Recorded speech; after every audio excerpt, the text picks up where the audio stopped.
Boa tarde, galera da segunda série. Vamos continuar, então, nossas aulas de filosofia. Hoje nós vamos estar findando o conteúdo, né, da Patrística e da Escolástica, hoje na aula do dia 30/3, né?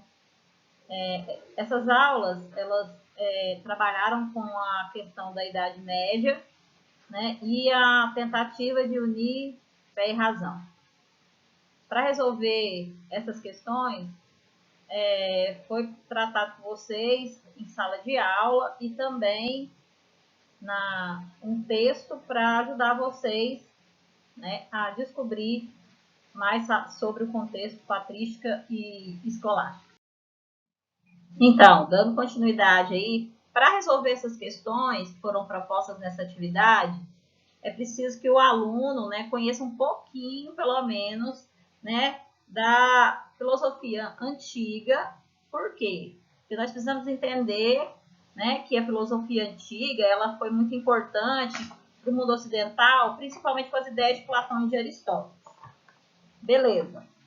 Mas nós temos que entender também a Idade Média. O que aconteceu na Idade Média? O comportamento humano ele estava totalmente voltado para a questão religiosa. Dessa forma, então, a ciência ficou meio que esquecida, né?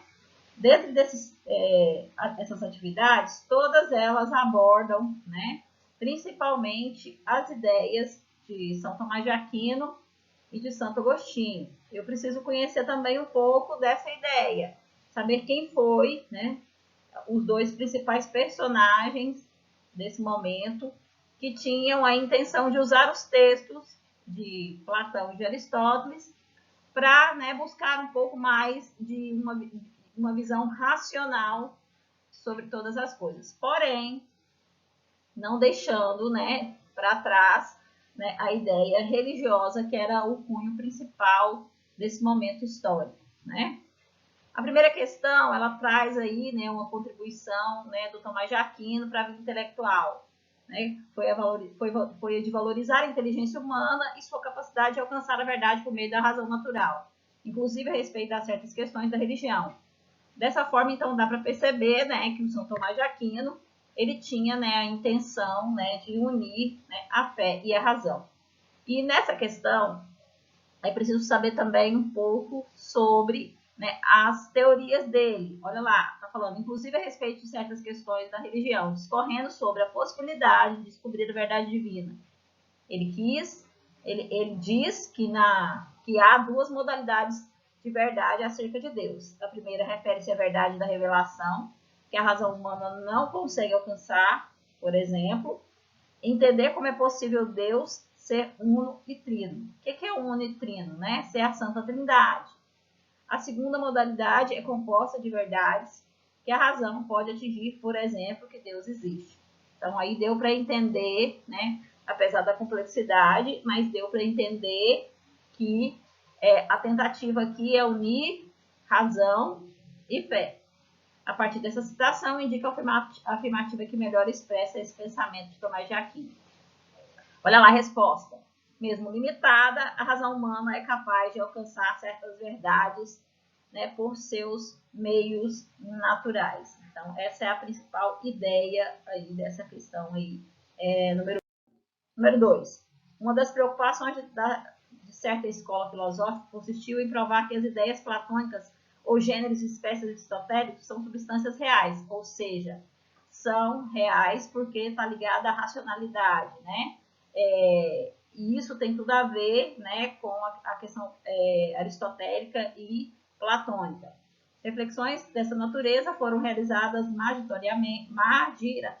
majoritariamente no período da história da filosofia. Que período foi esse, né? Todo mundo tem que saber que foi no período da Idade Média. Eu coloquei apenas duas questões, né, de múltipla escolha, e só para vocês terem uma noção, né, e também as duas questões subjetivas. Né? Lá está pedindo para vocês explicarem o que é realmente fé e razão. Né? E aí eu fiz um apanhado, né, de que vocês precisam estar falando sobre fé e razão. A fé é a base da maioria das religiões, não é verdade? Sendo que a fé é uma crença, sem exigir provas racionais. Por isso que eu falo que a crença, a fé, ela está ligada à questão mitológica. Ou seja, uma adesão incondicional às verdades reveladas por Deus, aos seres humanos. Essas verdades estão expressas na Bíblia, que é o quê?